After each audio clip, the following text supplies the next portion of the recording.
Do any of your clients ever ask you for investing advice? Yes.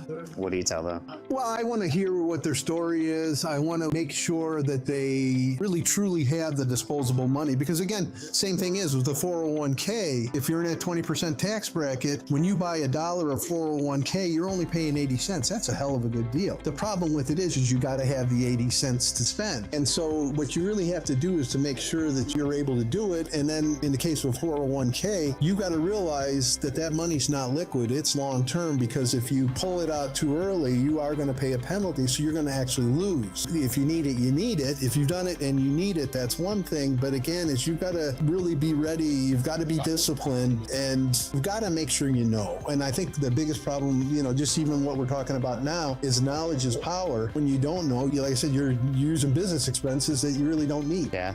So you usually, when asked that question, I was thinking everything outside of 401ks and Roth IRAs, but that's usually what you're thinking, right? I'm thinking like, let's say, I know this is out of the tax stuff and the accounting stuff, but things like real estate, stocks, things like that. Well, again, it comes down to the same thing is, I want to find out what their end run is, what their ultimate goals are, and then I'll steer them in the right direction, because no, I'm not an expert on the stock market. I'm not an expert on real estate. I know from a tax standpoint, the pluses and the minuses.